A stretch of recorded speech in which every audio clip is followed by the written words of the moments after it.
Bonjour à tous, je m'appelle Thomas Müller. Cela fait de nombreuses années que je suis les récits partagés ici. Et après y avoir longuement réfléchi, j'ai enfin décidé de raconter mon expérience. Aujourd'hui, j'ai 62 ans, mais tout a commencé il y a environ 5 ans, lorsque j'occupais encore le poste de évêque auxiliaire.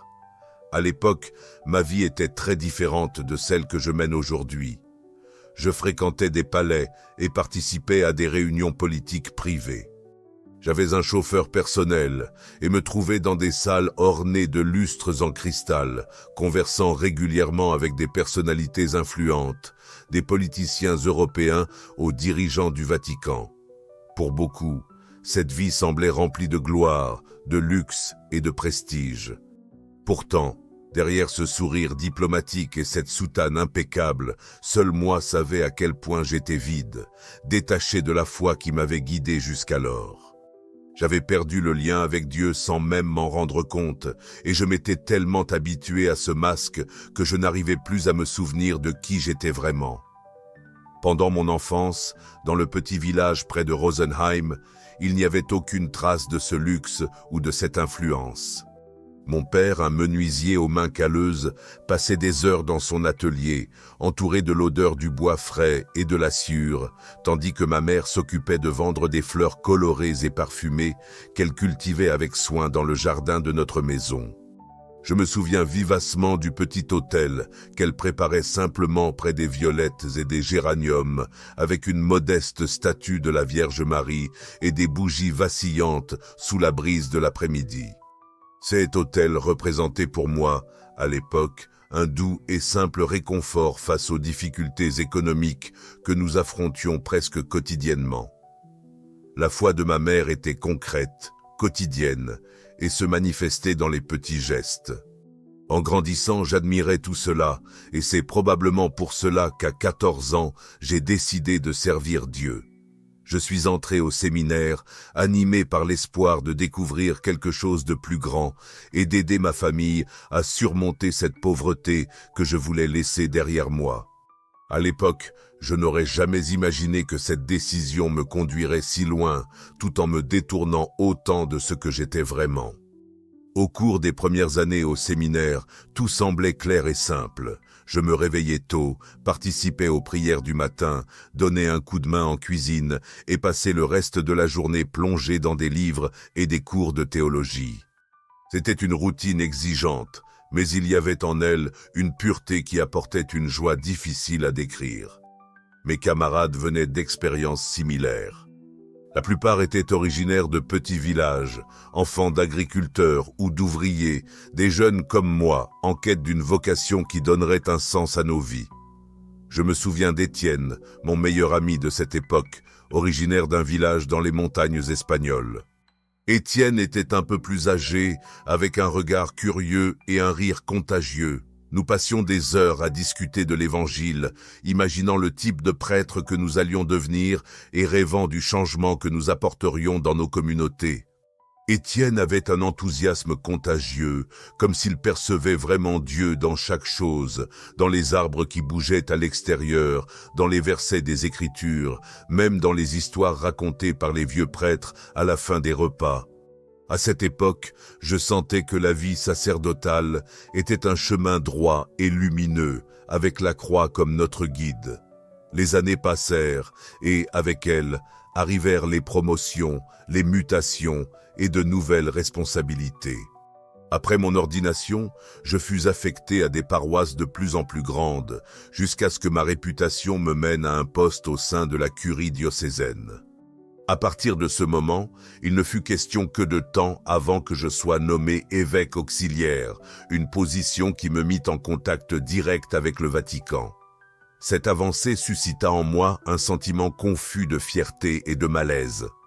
D'un côté, c'était la reconnaissance du travail accompli depuis ma jeunesse. De l'autre, je commençais à comprendre à quel point cette structure était lourde et bureaucratique, loin des gens simples que je connaissais dans le village où j'avais grandi.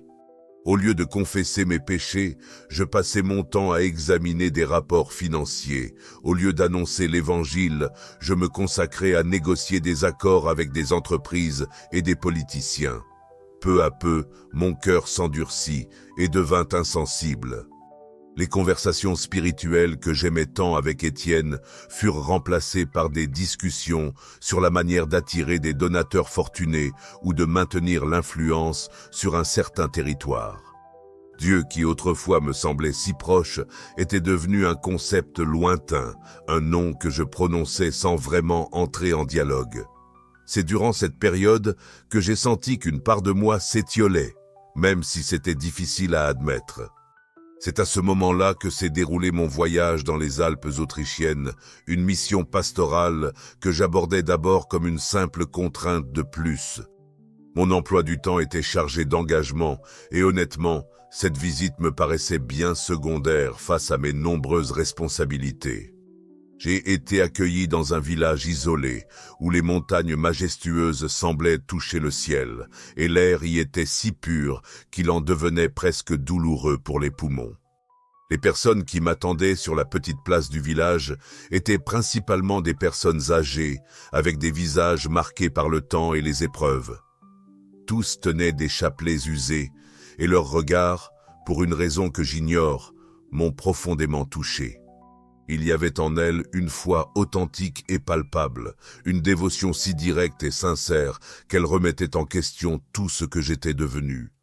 Quoi qu'il en soit, j'ai fait ce qui était attendu de moi. J'ai participé aux cérémonies, prononcé des paroles qui semblaient jaillir presque automatiquement. Puis, je suis retourné dans ma chambre, pressé de reprendre ma routine. C'est là que j'ai rencontré Frau Elisabeth. Elle faisait partie des fidèles venus me saluer après la messe, une femme grande et élancée, avec des cheveux blancs flottant comme du coton dans l'air. Il y avait dans son regard un mélange de douceur et de provocation. Lorsqu'elle s'est approchée, elle n'a rien dit d'extraordinaire, se contentant de me tendre un petit pain maison, comme elle le faisait avec tous les visiteurs, en souriant. Mais alors que je m'apprêtais à la remercier et à m'éloigner, elle s'est arrêtée et a demandé d'une voix calme mais ferme « Croyez-vous encore en Jésus ?» Je suis resté figé. Ce n'était pas du tout la question à laquelle je m'attendais et, surtout, pas sur un ton aussi serein. Restant sans voix un instant, j'ai balbutié une réponse vague, quelque chose à propos de l'amour du Christ avant de m'enfuir. Pourtant, ces mots sont restés gravés en moi toute la nuit. Assis seul dans la chapelle, tandis que le son des cloches résonnait entre les montagnes, j'ai pleuré pour la première fois depuis des années. Le silence de cette nuit m'a enveloppé comme une lourde couverture. Les étoiles brillaient plus intensément que jamais, un tapis de lumière contre le ciel sombre, et les montagnes environnantes semblaient des géants endormis. Je me suis installé sur un vieux banc en bois à l'intérieur de la chapelle, lumineuse seulement grâce à quelques bougies vacillantes. La sensation d'isolement était écrasante, mais en même temps, mes pensées paraissaient limpides. Les mots de Frau Elisabeth résonnaient dans mon esprit, tel le son lointain d'une cloche. « Croyez-vous encore en Jésus ?» Ce qui me frappait n'était pas seulement la question elle-même, mais l'honnêteté presque désarmante avec laquelle elle avait été posée. Pour la première fois depuis longtemps, je me retrouvais contraint de réfléchir à qui j'étais devenu, de voir clairement que je menais une vie de façade. Ma foi, autrefois torrent encru, n'était plus qu'un ruisseau presque asséché, dissimulé sous des couches d'obligations politiques, de discours pompeux et d'une routine qui, au fond, me laissait étourdi. Tout à coup, un souvenir d'enfance refit surface, aussi vivant que s'il se déroulait à cet instant précis. J'étais un enfant de 7 ans, assis par terre dans la cuisine, tandis que ma mère chantait un vieux cantique religieux. Elle mélangeait la farine pour faire du pain, et sa voix emplissait l'espace exigu, créant une atmosphère de paix presque palpable. Je me rappelle comment la lumière du matin se faufilait par la fenêtre, illuminant les fleurs sur la table, tandis que l'odeur de la levure emplissait l'air.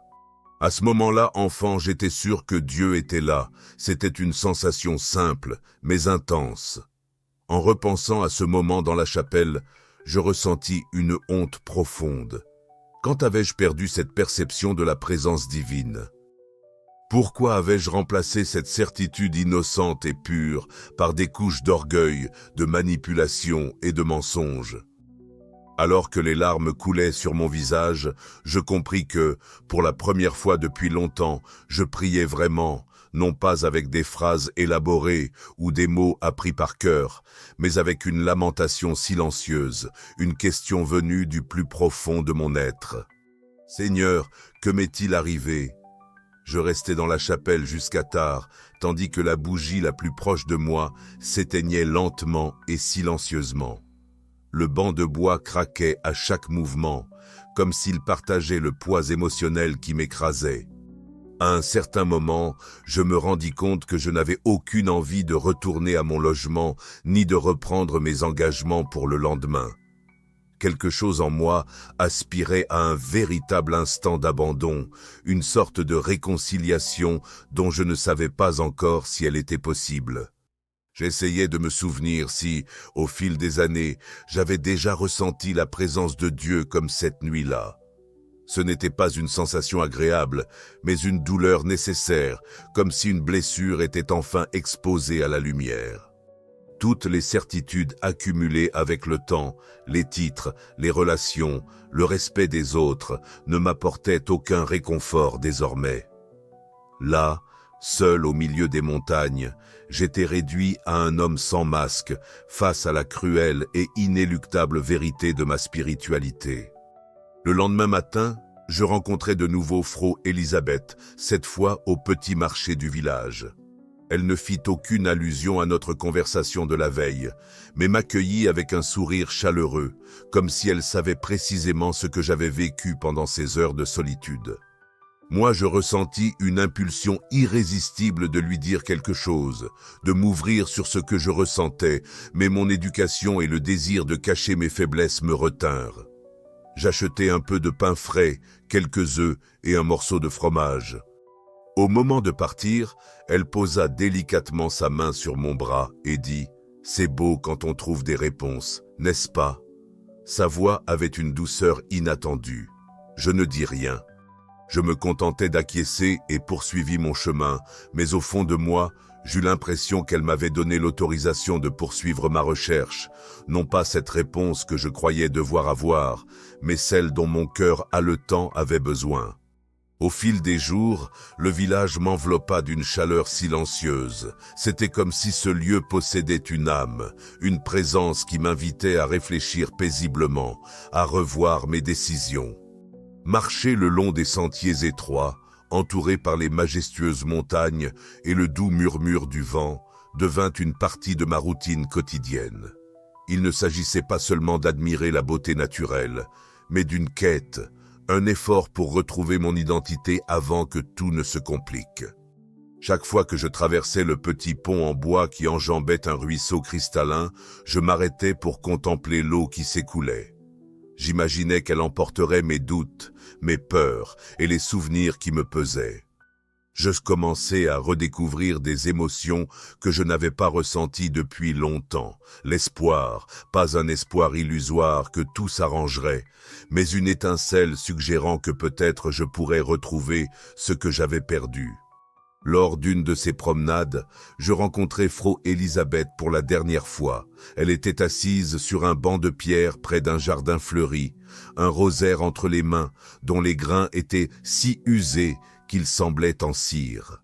Ses yeux, malgré les traces du temps, brillaient d'une vivacité contrastant avec sa silhouette fragile. Lorsqu'elle posa ses yeux sur moi, elle fit un geste pour m'inviter à m'asseoir à ses côtés. Nous restâmes silencieux un moment, observant les abeilles butiner de fleur en fleur. Quand elle commença enfin à parler, sa voix résonnait, basse mais assurée. Elle sait que le Seigneur ne l'a jamais abandonnée, n'est-ce pas? Ce sont elles qui a dressé des barrières autour de son cœur. Ces mots me frappèrent tel un coup de foudre. Il y avait tant de vérité dans ces paroles que je ne parvins pas à répondre. Je limitai ma réaction à un hochement de tête, laissant le silence exprimer ce que je ressentais. À partir de ce moment, je compris que ma quête n'était pas seulement de trouver Dieu, mais d'avoir un cœur débarrassé d'obstacles. Et cela demandait plus que des prières récitées ou des cérémonies officielles. Un changement profond était nécessaire. Avec le temps, je commençais à prendre des notes dans un petit carnet que j'avais toujours sur moi. Ce n'était pas un journal classique, mais un espace où j'écrivais pensées, réflexions et souvenirs remontant à la surface durant mes promenades. Je notais des souvenirs d'enfance, les matins passés dans l'atelier de mon père et les soirées passées avec ma mère autour de l'autel. J'évoquais aussi le séminaire, les nuits d'études avec Étienne et les homélies passionnées que je préparais avec tant de dévouement, mais aussi les moments où je m'étais perdu, les réunions où je signais des documents que je ne comprenais pas pleinement, les dîners élégants où j'avalais ma conscience avec la soupe. Chaque page remplie servait de miroir, reflétant qui j'avais été et comment j'avais évolué. Au début, ces souvenirs étaient douloureux, mais ils commencèrent peu à peu à éclairer le chemin à suivre. En feuilletant une de ces pages lors d'une nuit particulièrement froide, je décidai de contacter Étienne. Nous ne nous étions pas vus depuis des années, depuis qu'il avait quitté le séminaire avant d'être ordonné. Je me souvenais de ses lettres occasionnelles, où il parlait d'une foi qui transcendait les dogmes et les structures, se nourrissant de la simplicité de l'Évangile. À l'époque, je lisais ces mots avec un mélange de curiosité et de crainte. Maintenant, en revanche, je ressentais une urgence presque désespérée d'entendre sa voix. Je ne savais pas par où commencer, alors je contactais quelques vieux amis, envoyais des emails et finalement, retrouvais un numéro de téléphone. Lorsqu'Étienne répondit, sa voix me parut incroyablement familière, comme si je faisais un bond en arrière dans le temps. Il m'accueillit à bras ouverts, sans poser de questions ni porter de jugement, simplement avec une sincère disponibilité à écouter. Cette rencontre représenta le premier pas pour comprendre que mon retour à Christ ne serait pas un voyage solitaire. Je trouvais Étienne dans une petite chapelle à la périphérie d'un village, qui, à côté, faisait paraître le mien comme une métropole. C'était une structure simple, avec des bancs en bois brut, des murs nus et des fenêtres laissant passer la lumière du matin sans la médiation de vitraux colorés. Étienne m'accueillit avec un sourire paisible et une expression de bonheur que j'enviais tout de suite. En m'approchant, il leva la main dans un salut chaleureux et dit « Thomas, bienvenue, je suis vraiment heureux que tu sois ici. » Sans aucun formalisme, il me conduisit vers l'autel sobre et m'invita à m'asseoir. « Nous n'avons pas grand-chose ici, dit-il en désignant l'espace autour de nous, mais nous possédons tout ce qui compte vraiment. » Et, à ma surprise, il commença à raconter comment son chemin l'avait conduit à se distancier de la structure de l'Église, sans pour autant renier la foi. Il évoqua une période où il s'était senti perdu, puis avait découvert un Christ vivant parmi les gens, dans les actions, dans l'amour désintéressé. Ces mots me touchèrent d'une manière nouvelle. Ils n'étaient ni théoriques ni politiques, mais humains, proches et authentiques. Pendant qu'il parlait, je remarquais une chose curieuse. Je ne ressentais pas d'envie pour son bonheur, mais un sentiment d'espoir, celui de pouvoir moi aussi trouver cette paix et ce Christ dont il parlait.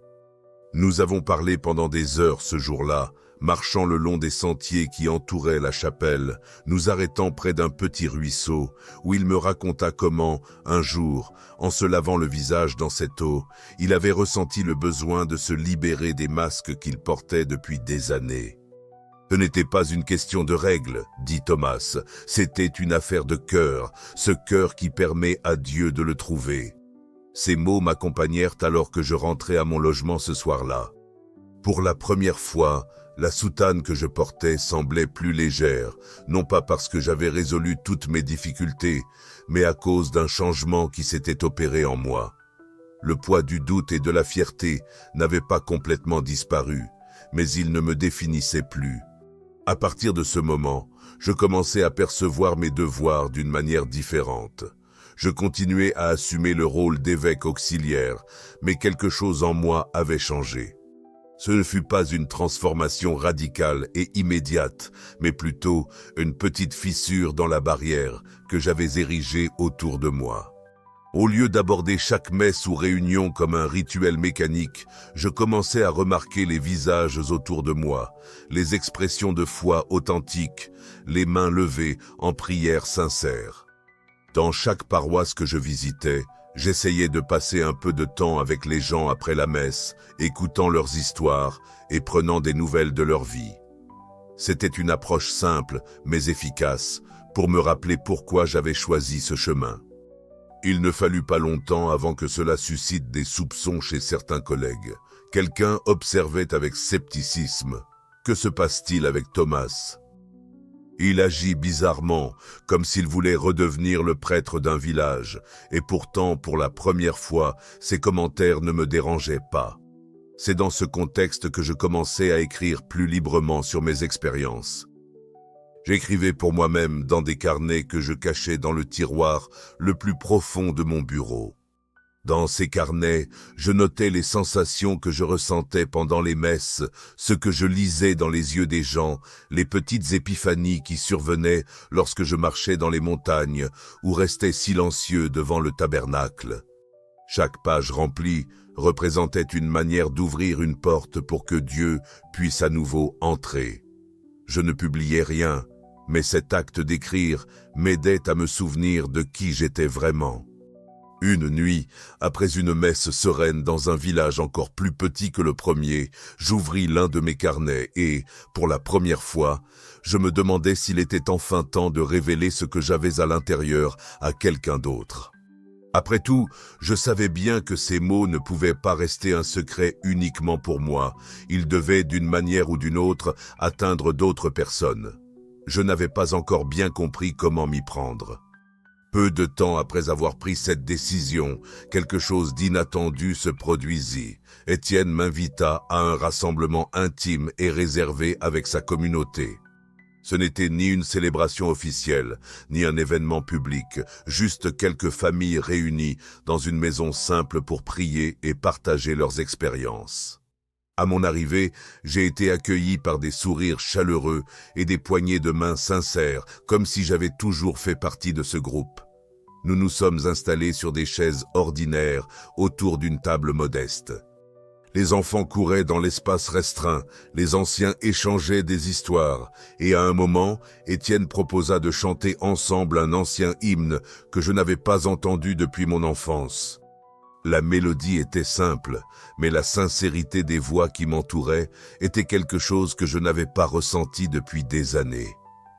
Je me suis retrouvé submergé par une émotion presque paralysante. Dans ce chant, j'ai compris que leur foi était authentique, sans protocole, liée à quelque chose de réel, vivant, qui coulait naturellement de leur cœur. Je suis rentré à mon hébergement ce soir-là avec un mélange de sérénité et d'inquiétude. Sérénité parce que j'avais enfin ressenti quelque chose de vrai, quelque chose que je cherchais depuis longtemps, sans même m'en rendre compte. Inquiétude parce que j'étais conscient que cette expérience remettait en cause tout ce que j'avais construit au fil des ans. J'ai veillé tard dans la nuit, fenêtres ouvertes, avec la fraîcheur du vent de la montagne qui entrait dans la chambre. Au loin, j'entendais les cloches d'une église voisine sonner minuit. J'ai pris l'un de mes carnets et j'ai commencé à écrire comme jamais auparavant, presque en transe. Les mots coulaient sans effort, révélant des vérités que je n'avais même pas eu le courage d'affronter, pas même avec moi-même. Lorsqu'est terminé, j'ai refermé mon carnet avec un profond soupir. Il y avait un élément que je ne pouvais plus ignorer. Je ne pouvais plus vivre dans l'illusion. Je ressentais le besoin de trouver un moyen d'être cohérent avec cette nouvelle compréhension, de suivre ce que mon cœur reconnaissait comme juste, même si cela impliquait des sacrifices. J'ai décidé qu'il était temps d'être sincère, même si cela risquait de compromettre ma position. J'ai commencé à modifier progressivement mon comportement, pas de manière brutale, mais de façon que ces changements deviennent évidents aux yeux de ceux qui m'entouraient. J'ai cessé de participer à diverses réunions qui, en réalité, n'étaient qu'un jeu de pouvoir. J'ai commencé à m'exprimer plus librement lors des homélies, sans craindre les réactions de certaines figures importantes. J'ai remplacé des sujets diplomatiques et génériques par des réflexions sincères sur la foi et l'amour. Les gens ont remarqué la différence. Certains membres de la communauté se sont approchés pour me remercier, disant qu'ils étaient contents d'entendre des paroles plus sincères depuis le pupitre. D'autres, en revanche, sont restés à distance, probablement parce qu'ils ne comprenaient pas vraiment ce qui se passait. Et dans le silence, des murmures ont commencé à circuler. Au début, mes supérieurs ont essayé de me convaincre de manière indirecte. « Thomas, tu devrais suivre le protocole. » Des changements aussi radicaux ne sont pas nécessaires, mais quelque chose en moi s'était déjà transformé au point de ne plus pouvoir revenir en arrière. C'est dans cette atmosphère anxieuse que j'ai pris une décision fondamentale. Enregistrer une vidéo ne représentait pas une annonce officielle, mais un témoignage personnel. J'y racontais mon parcours depuis mes années de séminaire, la lente séparation que j'avais ressentie et la reconnexion inattendue que j'avais trouvée dans ce petit village. Je partageais à quel point je me sentais perdu au sein de la structure et comment Dieu, à travers des personnes simples comme Frau Elisabeth et Étienne, m'avait rappelé à une relation authentique avec lui. Quand j'ai terminé l'enregistrement, j'ai ressenti un mélange de soulagement et de peur. J'ai envoyé la vidéo à certains de mes connaissances et étonnamment, elle a commencé à se répandre. Peu de temps après, la vidéo est parvenue à des personnes que je n'aurais jamais imaginées. J'ai reçu des messages d'encouragement de ceux qui se sentaient touchés par mon histoire. D'autres, en revanche, exprimaient des critiques sévères, m'accusant de trahison ou d'avoir égaré ma voie. À ce moment-là, j'ai réalisé qu'il n'y avait pas de possibilité de revenir en arrière. La vidéo s'est répandue rapidement au-delà des frontières de mon diocèse, atteignant d'autres pays. Certains ont interprété ma confession comme un appel à la réforme, tandis que d'autres la considéraient comme une dénonciation ouverte contre l'Église. J'ai reçu de nombreuses invitations pour des interviews et des participations à des événements, mais j'ai décliné chaque offre. Mon intention n'avait jamais été de devenir une figure publique ou un symbole de contestation. En vérité, mon seul souhait était de partager mon expérience, de raconter ce que Dieu avait accompli dans ma vie. Cependant, les conséquences furent inévitables. Le Vatican m'adressa une convocation officielle, me demandant de me présenter afin de discuter de ce que je qualifiais de rencontre renouvelée avec le Christ. Ils étaient formels et polis, mais le ton était clairement un avertissement. Lorsque je suis arrivé à la réunion, je trouvais un groupe de clercs qui me scrutaient avec des visages sévères.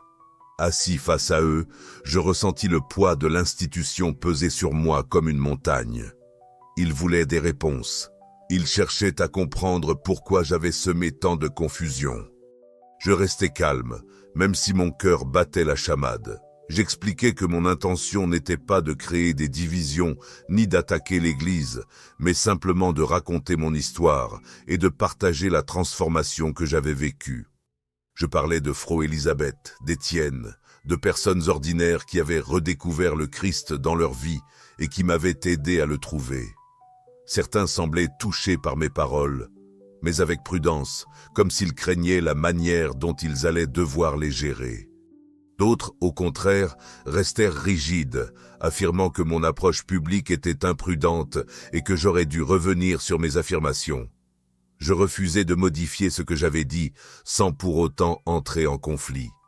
Quelques mois plus tard, je pris la décision d'écrire une lettre ouverte, non pour critiquer l'Église ni justifier mon choix, mais pour exprimer la gratitude que je ressentais d'avoir retrouvé mon chemin.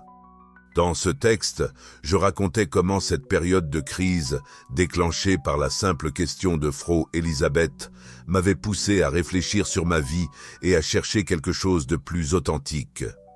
Je partageais les nuits de larmes passées dans la chapelle, la rencontre avec Étienne et comment j'étais parvenu à reconnaître Dieu dans chaque aspect de mon environnement.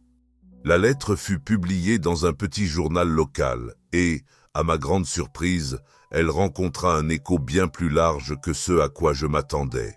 Des personnes venues de divers horizons commencèrent à me contacter, cherchant à savoir comment vivre des expériences similaires. Ma réponse demeurait toujours la même. Il n'y a pas de formule, cherche la vérité et prépare-toi à affronter la douleur de te regarder en face. Avec le temps, je compris que mon voyage n'était pas seulement personnel. C'était quelque chose qui pouvait servir d'inspiration pour d'autres à briser les masques que nous portons dans la vie, qu'ils soient religieux, sociaux ou intimes. Aujourd'hui, je vis dans une petite maison à la périphérie du village, contribuant à la chapelle, aux chants et aux petites activités quotidiennes. On ne m'appelle plus évêque ni père, mais cela n'a pas d'importance. Le titre a été remplacé par quelque chose de bien plus profond, la liberté de marcher aux côtés du Christ sans filtre ni prétention. Je suis simplement Thomas, un homme qui a eu l'opportunité de recommencer. Et si ce récit touche le cœur de quelqu'un, j'espère qu'il prouve qu'il n'est jamais trop tard pour revenir au véritable amour de Dieu.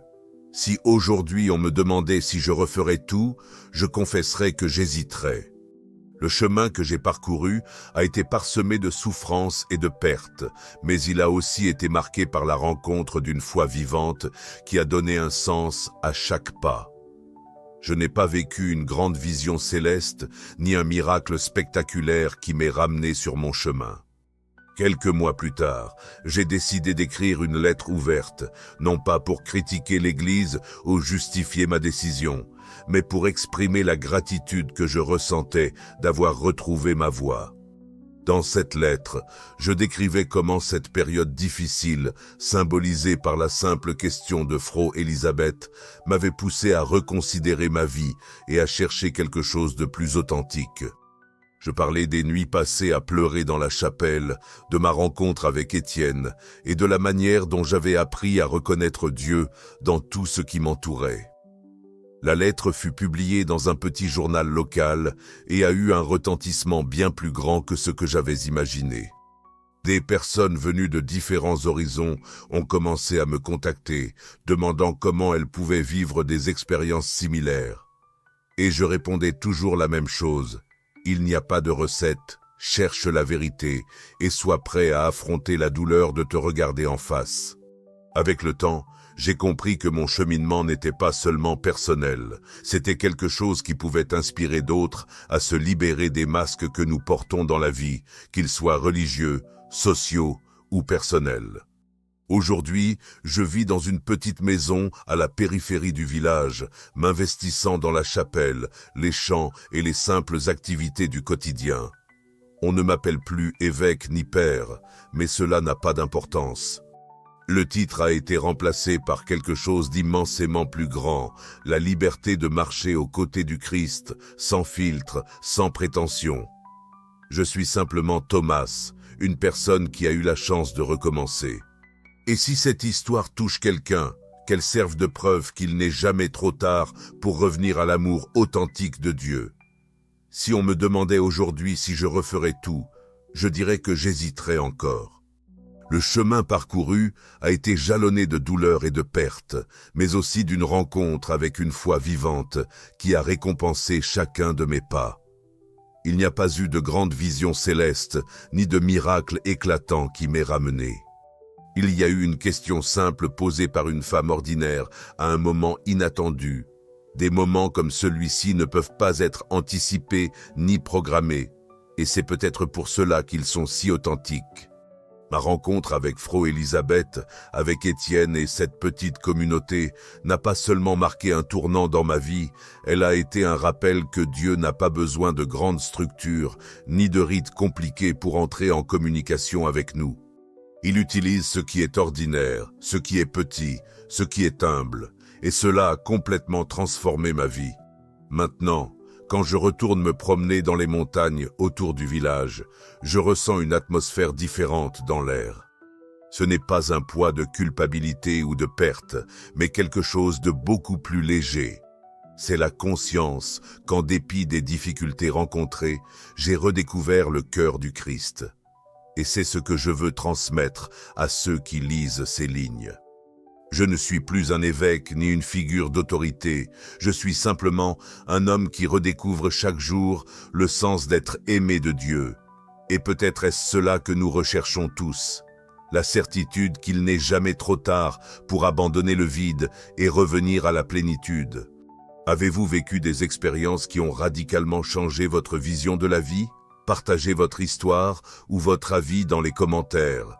J'aimerais connaître vos réflexions. Et n'oubliez pas de vous abonner à la chaîne et d'activer la cloche pour ne pas manquer les prochaines vidéos. Et pendant que vous êtes là, cliquez sur la vidéo recommandée suivante à l'écran. Je suis sûr qu'elle vous inspirera encore plus. Merci d'avoir regardé et à bientôt. MC.